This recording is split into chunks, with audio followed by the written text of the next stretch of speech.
everyone has taken their love of sequels one step too far. Hello, folks. Welcome back to my channel. This is Horror Town, and today I'm continuing with the Scream franchise. And as such, I will be reviewing the second film of this franchise today, Scream 2. Now, Scream 2 was released exactly a year after the previous film, which means that it is a 1987 horror film. And once again, it was directed by Wes Craven and written by Kevin Williamson.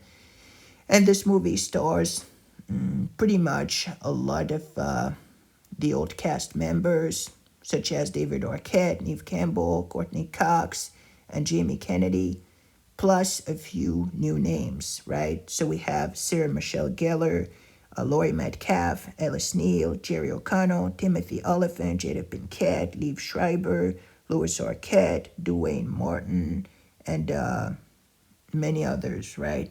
But I won't, obviously every actor deserves the recognition for having played in this film, but I won't tell you all the names, right? Just to keep this review short, right, and not too lengthened, right? But anyhow, this movie is a pretty good film in my opinion, and it's actually the very second film of the franchise. And at the time, the initial plan was to make a trilogy, so 3 films, and that would be the second one. And obviously, afterwards, the movie franchise got an extension and, many other films after. But this was basically supposed to be the second film, right? And, well, I think that this movie is pretty good, as I mentioned. So this time, it takes place at a college campus, Windsor College. And we have those two students, right?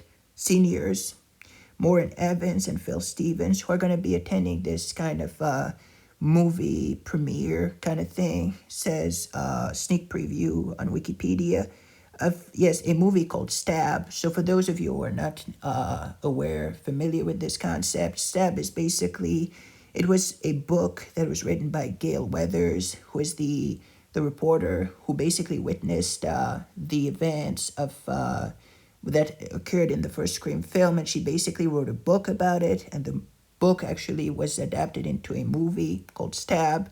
And basically, yes, they're going to be attending this this premiere, this preview, whatever you want to call it, really. And everybody is excited. People are wearing masks, of the ghost face mask, and they have these kind of knives. Some of them are green and they light up in the dark. Kind of like the movie props, right? Kind of things. So they're basically, everybody is so excited, everybody's happy.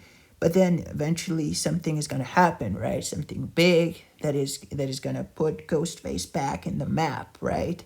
And as Sydney is going to go through life as a college student, right? She's going to come to learn about this. It's going to come to her attention, and she's pretty much going to be kind of, a little bit, how could I say, affected by that. And she has a friend named Hallie, right, if I'm not mistaken. And she's played by, let me see here, Alice Neal, who is basically the new best friend, Sydney's new best friend. And the two of them are going to be pretty close. I think they're roommates, right? And they're going to be, she's tried to push Sydney out of her shell, so to speak, to go to some frat parties or whatever it's called, right? I'm not entirely sure. Yes, these kinds of, where they meet these other kind of students, right? These girls, right? Who have this, who are going to that house, and basically, yes, this is where they're gonna meet to have some kind of a party, right? And basically, yes, Sydney is kind of reluctant to go at first, so she needs to do a little push from her friend, and she's gonna still, she tries to go along, with her friend's advice, and try to take it easy, even though it's hard under the circumstances. And she has a new boyfriend named Derek Feldman, who's played by Jerry O'Connell. And yeah, she's trying to get over, the whole. Obviously, I don't want to spoil for those who haven't watched the first film because you might not know who the killer or killers were in these other films.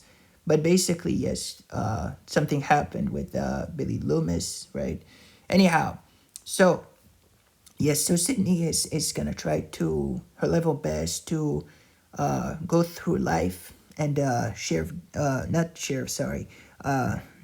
There's Dewey, the detective, I believe. From yes, that's what he was at the time, a detective. Is gonna go to Sydney once again to try to keep an eye on things and to kind of like a bodyguard, so to speak. He's gonna try to make sure everything is okay, considering the fact that Sydney might once again be in danger and that the killer might target her again. So he's trying his level best to keep the peace, so to speak. Now, Randy Meeks, the horror movie geek from the first film, is going to be there too. And him and Sydney, kind of the survivors of the first tragedy that occurred, are going to be kind of closer in a way, kind of more bonding a little bit more, better friends, right? Since it kind of, how could I say, they grew closer together, right? But yes, so Randy is going to attend these movie classes, right, with this weird guy named Miki Oltari,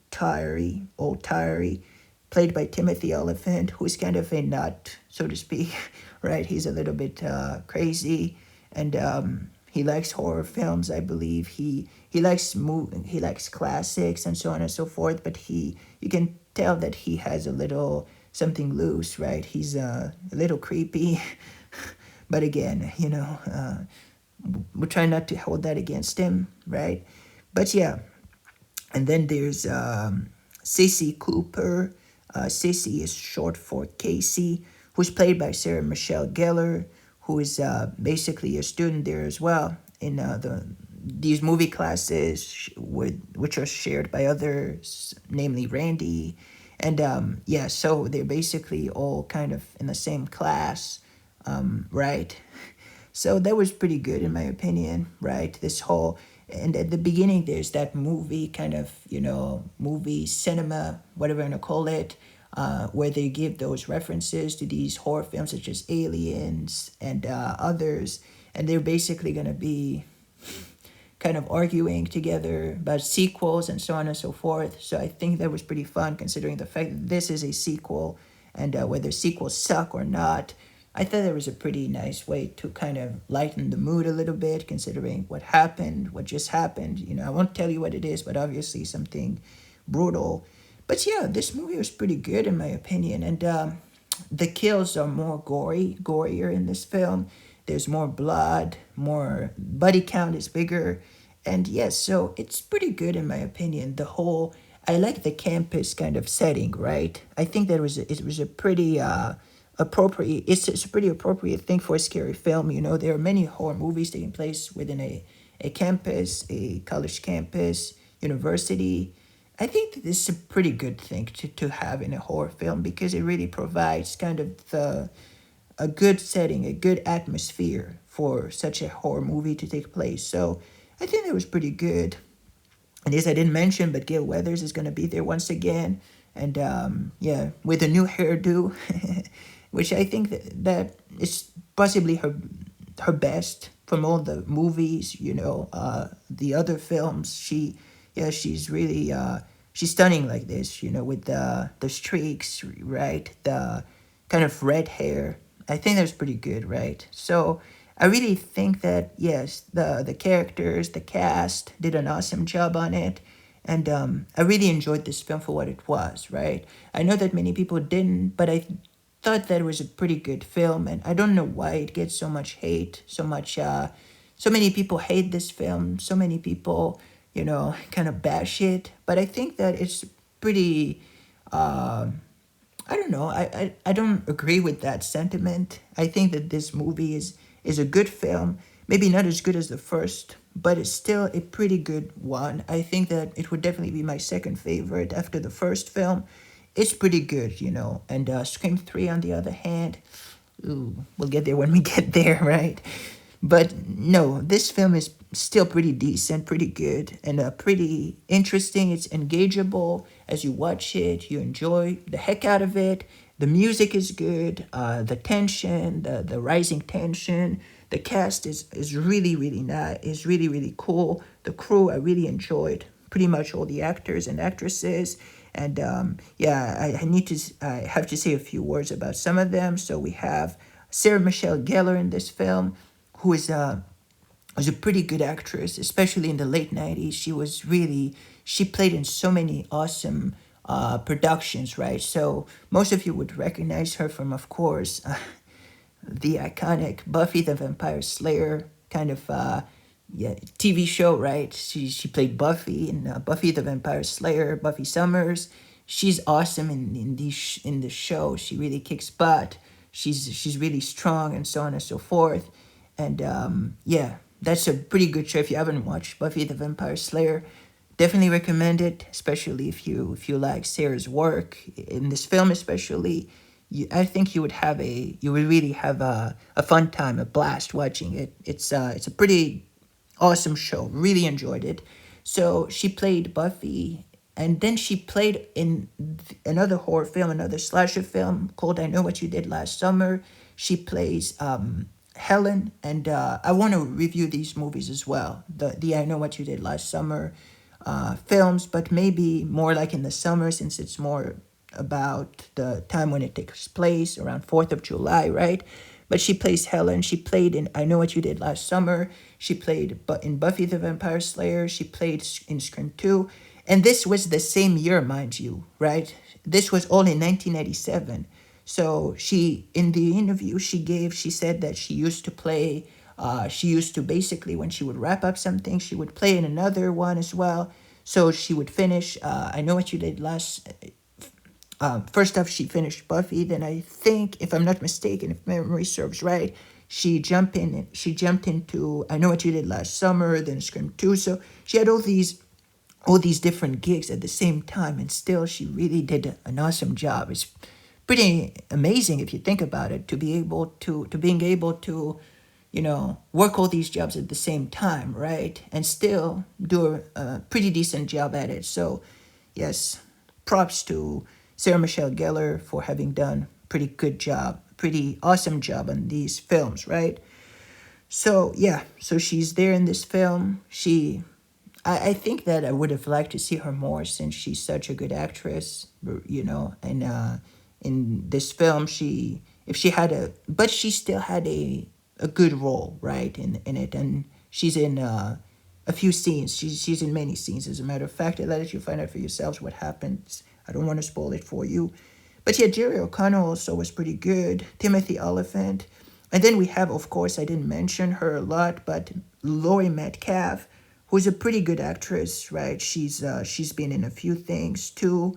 And she played in many TV shows, I believe, and she's a pretty good actress in this film.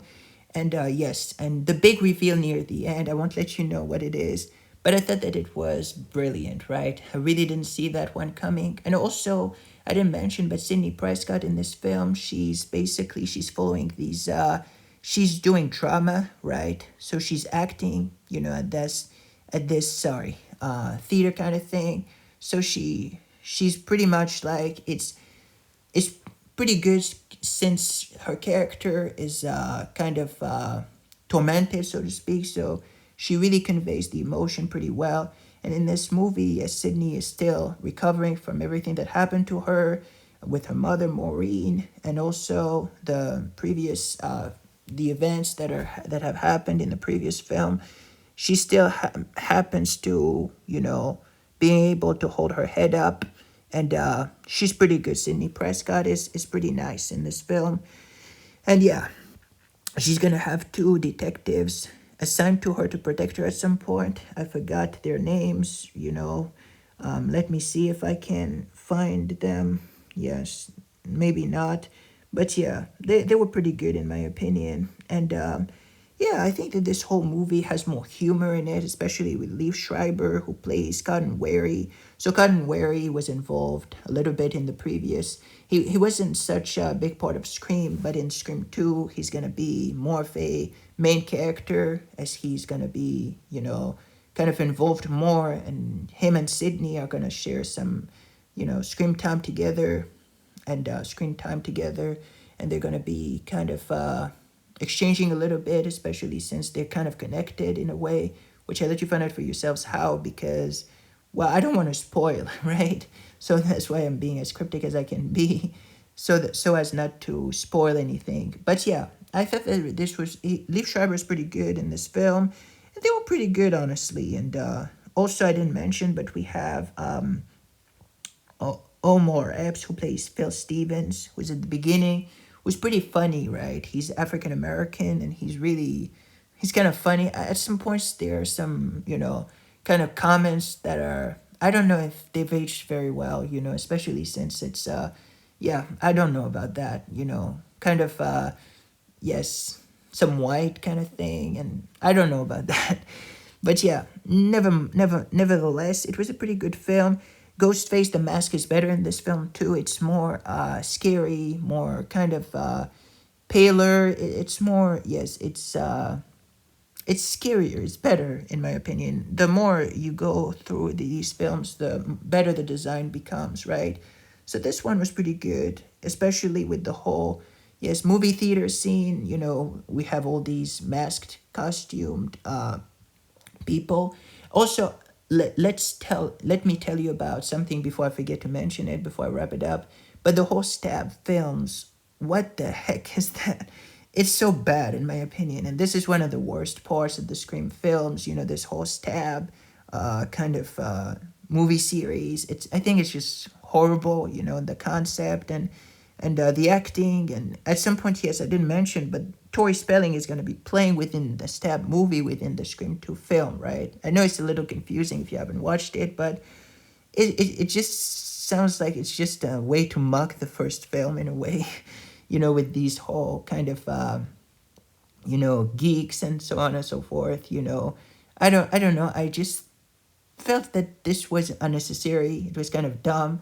And if it were just during this film, but it's going to become a kind of a big thing within the Scream movies, which I think these films could have done without. It was kind of dumb, and yeah, I think that was pretty bad in my opinion. Now I know that Scream 2 was supposed to have another ending, I believe, or something, but it was changed last minute because of some. I think it was a leak kind of thing in the late 90s. I'm not entirely sure. I just read about it somewhere, but yeah. So the ending was kind of rewritten, but it was supposed to be slightly different. But it still holds up to this day, right?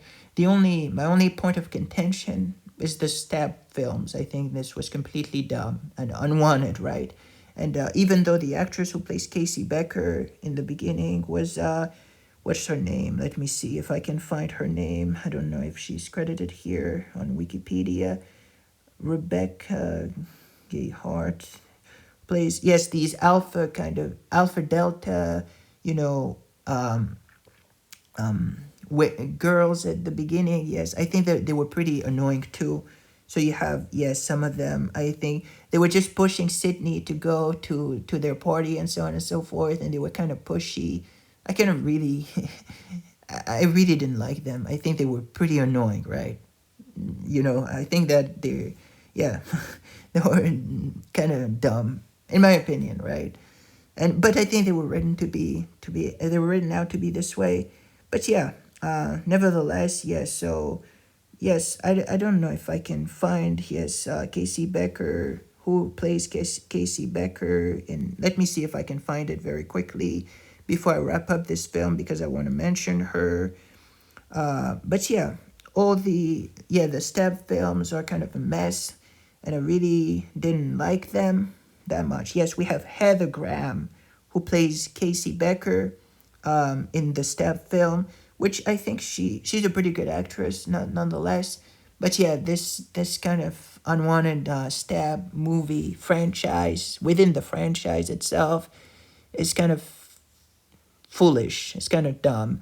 But yes, also I didn't mention, but Gail Weathers and Dewey are gonna be there's gonna be kind of like some tension between the two of them at the beginning a little bit, and they're gonna argue a little bit. They're gonna fight, and I think that's pretty funny. It's a pretty good way to kind of this whole banter kind of lighten things up a bit. But yeah, the two of them are going to be working together, and I like this kind of, them helping each other to try to find the killer and bring him to light and bring him to justice. I think that was pretty good. So this whole investigative aspect of the film is a pretty good thing. Yes, the only two things I didn't like that much were the Alpha Delta sisters, as they're called, and the Stab films. The Stab films at first, right? First off, the Stab films were pretty bad. Just throw that in the garbage, in the garbage can. It sucks. But yes, other than that, pretty good film. Really like the reveal. Really like the whole development.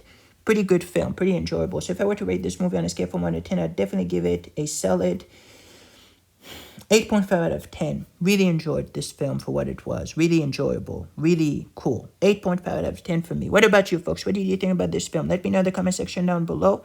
And thank you for watching. And please support my good friend here, horror movie reviewer Grayson, who reviewed all these films. I really enjoyed his review and his thoughts on it. And so please watch his reviews. In the meantime, folks, stay safe. Goodbye. Take care. Let me know what you thought about Scream 2. Did you like it? Did you hate it? Thank you for watching, and see you. This is Horror Town signing off.